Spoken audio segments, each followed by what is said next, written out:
अस्सलामुअलैकुम। Tally school के इस एजुकेशन प्रोग्राम में खुश आमदीद। ये प्रोग्राम टीवी पर हुकूमत पाकिस्तान और सबक फाउंडेशन की शिराकत से पेश किया जा रहा है। इसके लेसन्स पाकिस्तान के तमाम तालीमी बोर्ड्स बशमूल कैम्ब्रिज के सिलेबस के मुताबिक तैयार किए गए हैं, जिसमें एजुकेशनल कंटेंट सबक फाउंडेशन प्रोवाइड कर रही है। सबक फाउंडेशन की वेबसाइट सबक.pk पर केजी से 12वीं जमात तक वीडियोस और प्रैक्टिस टेस्ट बिल्कुल मुफ्त दस्तयाब हैं। फिजिक्स लेसन में आज हम इंट्रोडक्शन ऑफ वेक्टर्स और कार्टेशियन कोऑर्डिनेट सिस्टम के टॉपिक्स को डिस्कस करेंगे, जो कि federal board Punjab KPK Balochistan की class 11th chapter number 2 vectors and equilibrium में मौजूद हैं, और यही टॉपिक सिंध और कैम्ब्रिज की क्लास 11th में भी मौजूद हैं। इन वीडियोस को सुनने के बाद, देखने के बाद, आपको वेक्टर्स का कंसेप्ट और वेक्टर्स को कार्टेशियन कोऑर्डिनेट सिस्टम में स्टडी करना अच्छे तरीके से आ जाना चाहिए। आज के लेसन और इससे मुंसलिक तमाम वीडियो लेक्चर्स को घर बैठ के देखने के लिए आप सबक.pk की वेबसाइट पे जा सकते हैं और वहां फ्री वीडियो लेक्चर्स के साथ साथ प्रैक्टिस टेस्ट भी मौजूद हैं, जिन्हें देखकर आप अपने कॉन्सेप्ट्स को पुख्ता कर सकते हैं और इम्तिहानात में ट्यूशन लिए बगैर शानदार नंबर हासिल कर सकते हैं। ये सब कुछ सबक.pk की वेबसाइट पर बिल्कुल मुफ्त दस्तयाब है। रिप्रेजेंटेशन ऑफ वेक्टर्स, यानी हमारे पास जो वेक्टर्स होते हैं, बात हम जानते हैं कि ये ऐसी फिजिकल क्वांटिटीज होती हैं जिनको डिस्क्राइब करने के लिए मैग्नीट्यूड के साथ साथ डायरेक्शन की भी जरूरत पड़ती है। अब इनको ग्राफिकली कैसे रिप्रेजेंट करेंगे, इसको हम समझते हैं। जैसे हमने कहा जी, फोर्स हमारे पास एक वेक्टर क्वांटिटी, जो कि एक खास डायरेक्शन में हम इसे अप्लाई करते हैं। तो यहाँ पर अगर मैं कहता हूँ कि जी फोर्स हमारे पास है 20 न्यूटन, और टूवर्ड्स जो है ये जी है हमारे पास नॉर्थ, टूवर्ड्स नॉर्थ। तो अब हम इसको अगर यानी डिस्प्ले कर रहे हो, या इसको हम जो है वो ग्राफिकली रिप्रेजेंट कर रहे हो, तो कैसे रिप्रेजेंट करेंगे। अब यहाँ पर हम इस बात को समझते हैं। देखिए, सबसे पहले हम जैसा हम प्लेन की बात करते हैं, कार्टेशियन प्लेन की बात करते हैं, हमारे पास एक हमारा स्टार्टिंग पॉइंट होता है, और स्टार्टिंग पॉइंट जो है वो हम जिसको हम कहते हैं जी ओरिजिन भी कह सकते हैं। अगर मैं एक्स एक्सिस और वाई एक्सिस के हवाले से बात करूं, तो इस तरह से ये बात हमें ज़्यादा जल्दी समझ आ जाएगी। अब ये मेरा स्टार्टिंग पॉइंट है जहाँ से मैंने फोर्स अप्लाई करना शुरू किया। अब टूवर्ड्स नॉर्थ, ये बात आपको पता होनी चाहिए कि हमारे पास डायरेक्शन जो है वो कैसे फाइंड होती हैं।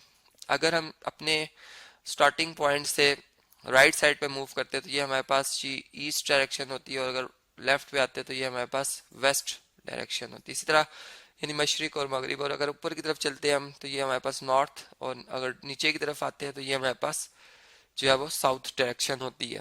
तो इसी तरह अब ये हमारा स्टार्टिंग पॉइंट है। हमने एक फोर्स में जो जिसका मैग्नीट्यूड 20 न्यूटन है, इसको रिप्रेजेंट करना है, तो हम इसका स्केल डिफाइन कर लेंगे। हम कहते हैं चले यहाँ से लेकर, यानी स्टार्टिंग पॉइंट से लेकर हम नॉर्थ की डायरेक्शन में चल रहे हैं, और यहाँ तक जो ये मैग्नीट्यूड है, ये जो साइज है, ये 20 न्यूटन को रिप्रेजेंट कर रहा है। और चूंकि डायरेक्शन थी नॉर्थ की तरफ, तो यहाँ पर हम एरो शो कर देंगे। तो इस तरह से एक वेक्टर की रिप्रेजेंटेशन होगी। अब इसी तरह अगर मैंने बताना हो कि डायरेक्शन जो है वेक्टर की वो यानी नॉर्थ से ईस्ट की तरफ है या ईस्ट से नॉर्थ की तरफ है, तो कितने डिग्री है, वो सारी बातें, यानी फर्ज करें ईस्ट से नॉर्थ की तरफ है, तो मैं ईस्ट से 0 डिग्री यानी यहाँ से कंपास की मदद से एंगल्स बनाते हुए इस सिमत में आऊंगा, और यहाँ पर ये वेक्टर शो कर दूंगा। अब ये इसकी मैग्नीट्यूड मैंने थोड़ी सी पिछले वेक्टर से ज्यादा शो की है, तो इससे ये बात एकदम पता चलती है कि अच्छा, इस वेक्टर की मैग्नीट्यूड उससे ज्यादा है, यानी ज्यादा बड़ी कुव्वत है, उससे ज्यादा ताकत है, और इसकी डायरेक्शन भी हमें यहाँ से पता चल जाती है। तो इस फर्ज करें ये F2 फोर्स है, तो ये हमें ग्राफिकली एकदम से पता चलता है कि ये फोर्सेस कहाँ पर, इनमें आपस में क्या रिलेशन। जैसे ये मेरे पास F1 फोर्स है, और इसी तरह अगर मैं एक और फोर्स को यहाँ पे शो करता हूँ, तो ये एकदम से हमें पता चला कि ये फोर्स उससे ज़्यादा है या कम है। और इसी तरह अगर उसकी डायरेक्शन उससे मुख्तलिफ है,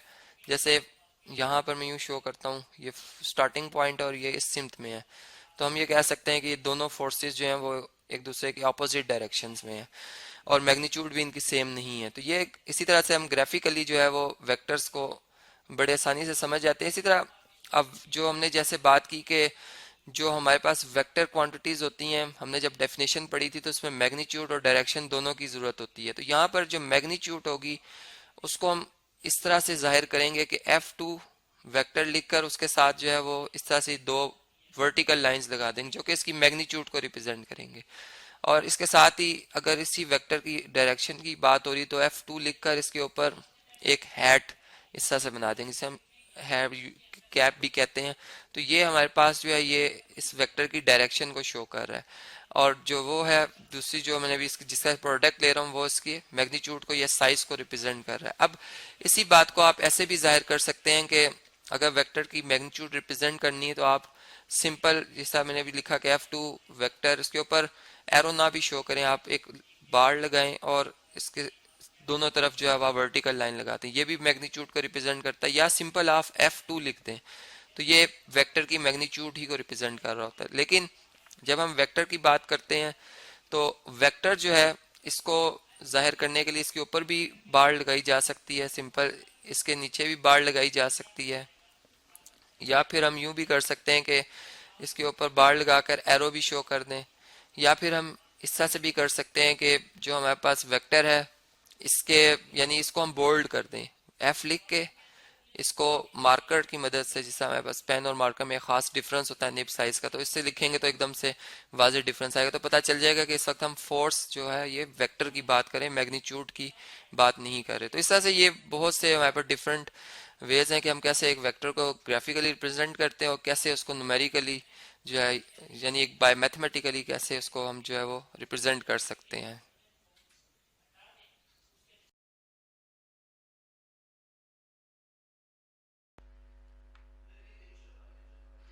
रेक्टेंगुलर कोऑर्डिनेट सिस्टम स्टूडेंट्स, जिसको हम कार्टेशियन कोऑर्डिनेट सिस्टम भी कहते हैं, कार्टेशियन कोऑर्डिनेट सिस्टम, ठीक है जी।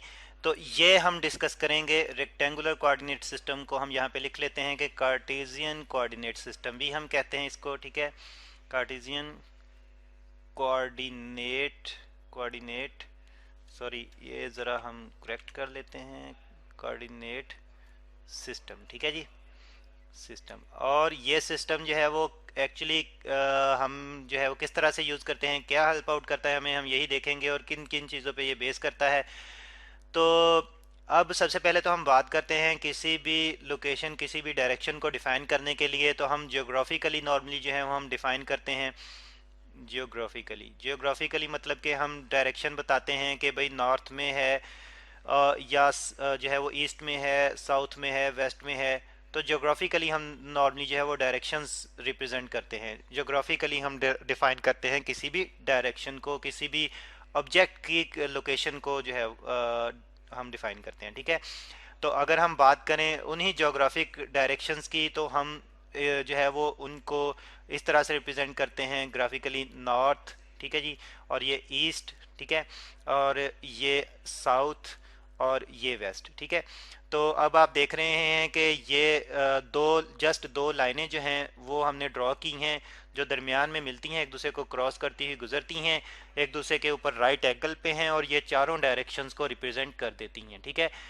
तो ये तो हम स्पेसिफिकली ज्योग्राफी के पॉइंट ऑफ व्यू से डायरेक्शन को डिफाइन करते हैं। लेकिन अगर हमने मोर जनरली किसी डायरेक्शन को डिफाइन करना हो और हम मतलब जो है हमने स्पेसिफाई ना होना पड़े, हमें जो है वो इसी पे इन्हिसार ना करना पड़े, बल्कि हम जनरली किसी भी तरह से जो है वो किसी भी चीज़ की डायरेक्शन को डिफाइन कर दें, तो उसके लिए फिर हम ग्राफिकल रिप्रेजेंटेशन लेते हैं, ठीक है। ग्राफिकली जो है वो यानी कि अब जियोग्राफिकली की बजाय ग्राफिकली हम जो है वो रिप्रेजेंट करते हैं। और ग्राफिकली हम कैसे रिप्रेजेंट करते हैं, तो ग्राफिकली स्टूडेंट्स हम यही रेक्टेंगुलर कोऑर्डिनेट सिस्टम जिसको हम कहते हैं, ठीक है, या कार्टेशियन कोऑर्डिनेट सिस्टम जिसको हम कहते हैं, तो इससे हम रिप्रेजेंट करते हैं रेक्टेंगुलर कोऑर्डिनेट सिस्टम, ठीक है।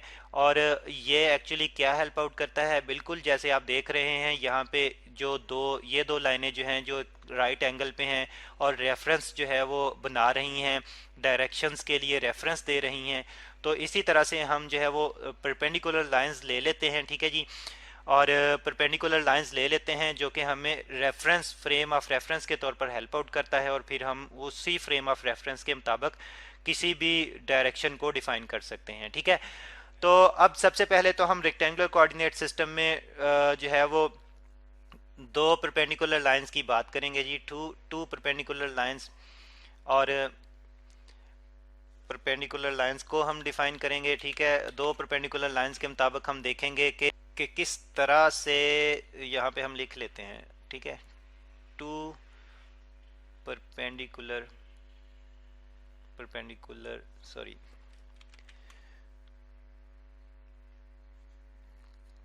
टू परपेंडिकुलर लाइंस, ठीक है, यानी कि एक दूसरे के राइट एंगल पे ये लाइनें होंगी। अब यहाँ पे हम ये लाइनें ड्रॉ कर लेते हैं, ठीक है।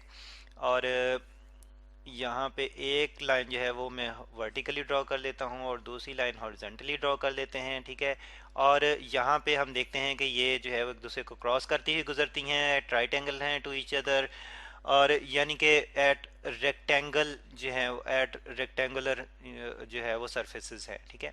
यानी कि अगर हम इस प्लेन को देखें तो ये भी एक रेक्टेंगल प्लेन बन रहा है हमारे पास, ये भी एक रेक्टेंगल प्लेन बन रहा है, इसी तरह से चारों तरफ एक रेक्टेंगल प्लेन बन रहा है, ठीक है।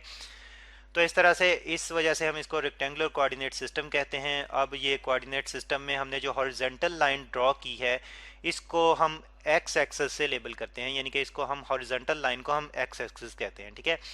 और फिर हम देख रहे हैं कि ओरिजिन यानी कि बिल्कुल सेंट्रल पॉइंट जो है इसके लिहाज से एक्स एक्सिस राइट साइड पे भी है और एक्स एक्सिस लेफ्ट साइड पे भी है, ठीक है। तो लेफ्ट साइड पे फिर हम x को नेगेटिव से जो है यानी कि x डॉट से रिप्रेजेंट कर देते हैं, और इस साइड पे जो हम डायरेक्शन लेते हैं उसको हम नेगेटिव से रिप्रेजेंट कर देते हैं, जबकि राइट साइड पे जो हम डिफाइन करते हैं वो हम पॉजिटिव से डिफाइन कर देते हैं। फिर इसी तरह से हम देख रहे हैं कि अपवर्ड डायरेक्शन में वर्टिकली जो हमारे पास लाइन है इसको हम वाई एक्सिस कहते हैं, ठीक है। ये वाई एक्सिस है वर्टिकल लाइन, ठीक है। और अपवर्ड डायरेक्शन में y जो है हमारे पास पॉजिटिव होता है, और डाउनवर्ड डायरेक्शन में भी ओरिजिन के लिहाज से वर्टिकल लाइन आ रही है, ठीक है, इसको हम y डैश से रिप्रेजेंट कर देते हैं, और ये इसको हम इस साइड पे हम नेगेटिव लेते हैं y एक्सिस को, ठीक है। और जो हमने सेंटर की बात की थी, बिल्कुल सेंट्रल पॉइंट जहाँ पे कि ये आपस में मिल रहे हैं, ये 0 पॉइंट डिफाइन करेगा, 0 0 रेफरेंस देगा, और इसको हम ओरिजिन कहते हैं, ठीक है। यानी कि यहाँ से जो है वो हम स्टार्ट करेंगे डायरेक्शन को डिफाइन करना, ओरिजिन। अब हम किसी डायरेक्शन को कैसे डिफाइन कर सकते हैं, इसी perpendicular coordinate system, sorry rectangular coordinate system में, जिसको हम कार्टेशियन कोऑर्डिनेट सिस्टम भी कहते हैं। तो इसके लिए हम ये कर लेते हैं कि एक आर्बिट्रेरी मतलब एक कोई भी एक पॉइंट ले लेते हैं P, यहाँ पे हमारे पास एक पॉइंट P है, और हम इसकी लोकेशन जो है वो डिस्क्राइब करना चाहते हैं और डायरेक्शन भी बताना चाहते हैं कि ये किस डायरेक्शन में कहाँ पे वाक़या है इस फ्रेम ऑफ रेफरेंस में। फ्रेम ऑफ रेफरेंस क्या है जी, हमारे पास XY कोऑर्डिनेट सिस्टम। तो क्या करेंगे जी, हम ये करते हैं कि यहाँ पे पहले तो हम एक्स एक्सेस के लिहाज से देख लेते हैं, करस्पॉन्डिंग टू एक्स एक्सेस इसकी लोकेशन देख लेते हैं, तो वो डिफाइन कर लेते हैं। फिर इसी तरह से हम करस्पॉन्डिंग टू वाई एक्सेस इसकी लोकेशन देख लेते हैं, ठीक है, और उसको हम एक पॉइंट से यानी कि बी से डिफाइन कर लेते हैं। तो ये ए बी जो है ये हमें लोकेशन देगा इस पॉइंट पी की, इसी फ्रेम ऑफ रेफरेंस में। और इसी तरह से फिर अगर हम जो है वो डायरेक्शन को रिप्रेजेंट करना चाहें तो फिर हम क्या करते हैं, फिर हम एक लाइन लगाते हैं ओरिजिन से, ठीक है जी, ओरिजिन से एक लाइन लगाते हैं इस पॉइंट तक। तो स्टूडेंट्स ये जो लाइन हमने लगाई है ये एक वेक्टर है, ठीक है, जो जिसको हम पोजीशन वेक्टर कहते हैं आर।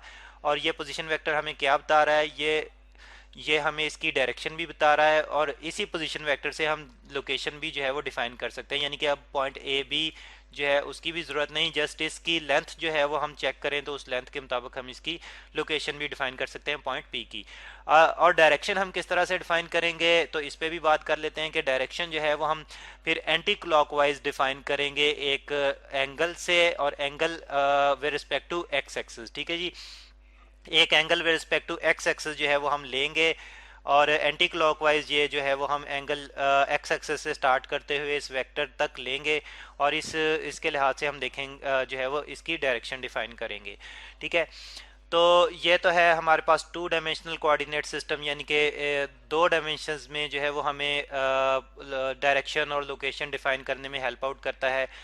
तो लेकिन हमारे पास 3 डायमेंशनल कोऑर्डिनेट सिस्टम भी होता है, और हमारे इर्द गिर्द जो यानी कि जो मैटर है या जो स्पेस है ये 3 डायमेंशनल ही है, ठीक है।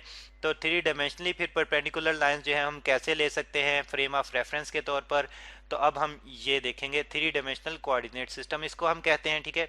और ये भी रेक्टेंगुलर कोऑर्डिनेट सिस्टम ही होता है, यानी कि यहाँ पे भी जो लाइनें होती हैं एक दूसरे के राइट एंगल ही होती हैं, ठीक है, कोऑर्डिनेट सिस्टम। तो तो एक थ्री डायमेंशनल कोऑर्डिनेट सिस्टम को स्टूडेंट्स हम इस तरह से रिप्रेजेंट करते हैं कि एक लाइन जो है हम इस तरफ ले लेते हैं, ठीक है, और दूसरी लाइन जो है वो हम इस तरफ ले लेते हैं, और तीसरी लाइन जो है ये हम इस तरफ डिफाइन करते हैं, ठीक है। अब हम इनको यानी कि इनको हम डिफाइन करना चाह रहे हैं, लेबलिंग करना चाह रहे हैं। तो लेबलिंग के लिए फिर हम जो है वो स्टार्ट करते हैं हम नॉर्मली जो हमारे पास ये वाली साइड है यहाँ से स्टार्ट करते हैं, हम इसको एक्स एक्सेस डिफाइन करते हैं, ठीक है जी। और फिर इसके बाद जो हमारे पास ये वाली लाइन है इसको हम वाई से डिफाइन कर लेते हैं। और स्टूडेंट्स ये इस बात का ख्याल रखना है कि ये यानी कि जो हम जो इनको कर रहे हैं, लेबलिंग कर रहे हैं, ये हम बाकायदा एक तरतीब में कर रहे हैं और इस तरतीब को हम एंटी क्लॉकवाइज फॉलो करते हैं, ठीक है जी। यानी कि एक्स वाई और ये वाला कोऑर्डिनेट सिस्टम जो है, सॉरी ये वाली लाइन जो है इसको हम जी से रिप्रेजेंट करते हैं, ठीक है। अब हमारे पास एक पॉइंट पी है, बिल्कुल उसी तरह से जैसे हमने टू डायमेंशनल कोऑर्डिनेट सिस्टम में बात की थी पॉइंट पी की लोकेशन की और डायरेक्शन की।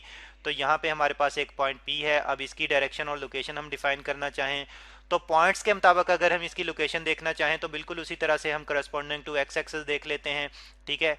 और फिर इसी तरह से करस्पॉन्डिंग टू वाई एक्सेस जो है वो देख लेते हैं, ठीक है। और फिर इसी तरह से करस्पॉन्डिंग टू जी एक्सेस जो है हम देख लेते हैं थ्री डायमेंशनली, ठीक है। लेकिन अगर हम एक वेक्टर से रिप्रेजेंट करना चाहें इसकी डायरेक्शन को और लोकेशन को तो फिर उसके मुताबिक हम ये करते हैं कि एक इस ओरिजिन से स्टार्ट करते हुए एक वेक्टर जो है वो ड्रॉ करते हैं इस पॉइंट तक, ठीक है। एक लाइन ड्रॉ करते हैं, इस लाइन की जो लेंथ है वो हमें मैग्नीट्यूड देती है और ये मैग्नीट्यूड हमें लोकेशन बताती है with respect to this frame of reference. और ये फ्रेम ऑफ रेफरेंस क्या है? थ्री डायमेंशनल कोऑर्डिनेट सिस्टम है। अब हमने डायरेक्शन को डिफाइन करना है, तो डायरेक्शन को डिफाइन करने के लिए अब तीन एक्सेस हैं, तो तीनों एक्सेस के मुताबिक अलग अलग डायरेक्शन को डिफाइन करते हैं एंगल से। और एंगल से अगर हम डिफाइन करना चाहें तो एक्स एक्सिस के मुताबिक फिर हम एंगल लेते हैं अल्फ़ा, ठीक है जी। एक्स एक्सिस के मुताबिक हम अल्फ़ा एंगल से डिफाइन करते हैं पी की पोजीशन को, और वाई एक्सिस के मुताबिक फिर हम जो है वो एंगल बीटा से डिफाइन करते हैं पी की पोजीशन को, ठीक है, सॉरी डायरेक्शन को। और फिर जी एक्सिस के मुताबिक स्टूडेंट्स हम एक एंगल गैमा से डिफाइन करते हैं पी की डायरेक्शन को। तो अब यहाँ पे हम थ्री डायमेंशनल कोऑर्डिनेट सिस्टम में तीन एंगल से जो है वो पी की डायरेक्शन डिफाइन कर सकते हैं।